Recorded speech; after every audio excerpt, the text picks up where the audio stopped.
এজমালির সম্পত্তি বা ওয়ারিশদের সম্পত্তি কিভাবে বন্টন করবেন। দেখুন, প্রথমত বলে রাখি, যারা এজমালি বা ওয়ারিশ রয়েছেন তাদের মৌখিকভাবে যদি বন্টন করেন তাহলে হয়তো নিজেদের মধ্যে ঝামেলাটা হবে না, কিন্তু আপনার যখন ছেলেমেয়েরা নিজেদের মধ্যে ঝামেলা করবে তখন কিন্তু আপনারা মুশকিলে পড়ে যাবেন, কারণ মৌখিক বন্টন কেউ পরবর্তী সময়ে মানতে পারে আবার নাও মানতে পারে। এই জন্যে মৌখিক বন্টন না করে লিখিত বন্টন করাটাই ভালো। আর অথবা আপনারা একবারে বন্টননামা দলিলও করে নিতে পারেন, সেক্ষেত্রে খুবই ভালো হয়।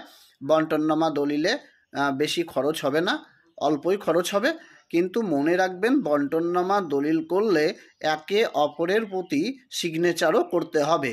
ধরুন আপনারা 4 জন ওয়ারিশ রয়েছেন, এই 4 জন ওয়ারিশ একে অপরের প্রতি আপনাদেরকে বন্টননামা দলিলে আপনারা যদি মনে করেন যে 4টি পৃথক দলিল করবেন তাহলে খরচটা একটু বাড়বে, কিন্তু আপনাদের বন্টন একেবারে খুব সুন্দর হয়ে যাবে এবং 4 জনের কাছে 4টে দলিল থাকবে।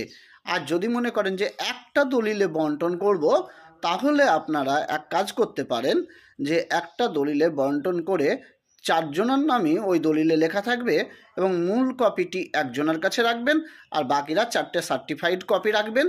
আর আরেকটা কথা মনে রাখবেন যে যদি আপনারা মনে করেন ওখানে আরেকটা জিনিস লিখে দেবেন, সেটা হলো যখন যার প্রয়োজন হবে তখন সে মূল কপিটি ওই যার কাছে থাকবে তার কাছ থেকে নিয়ে নিতে পারবে। আর তাছাড়া তো সার্টিফাইড কপি থাকছেই, কোনো অসুবিধা হবে না, কারোর পক্ষেই কোনো অসুবিধা হবে না।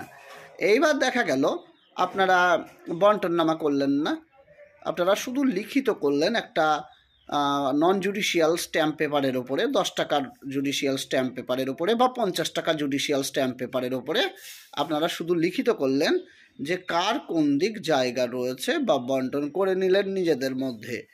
তাহলে এটার কি ভ্যালিড রয়েছে? দেখুন, এটারও ভ্যালিডিটি রয়েছে, তবে সম্পত্তি বন্টনের ক্ষেত্রে এই ধরনের স্ট্যাম্প পেপারের কোনো গুরুত্ব থাকে না। শুধুমাত্র আপনারা যেহেতু বন্টন করছেন তাই বন্টনটার গুরুত্ব কিন্তু এই নন জুডিশিয়াল স্ট্যাম্প পেপারের উপরে থেকে যাবে। সেই ক্ষেত্রে আপনাকে ফার্স্ট ক্লাস ম্যাজিস্ট্রেট দ্বারা সেটা সিগনেচার করে নিতে হবে। এক্ষেত্রে অনেকে বলেন যে আমাদের 4 জনকেই যেতে হবে।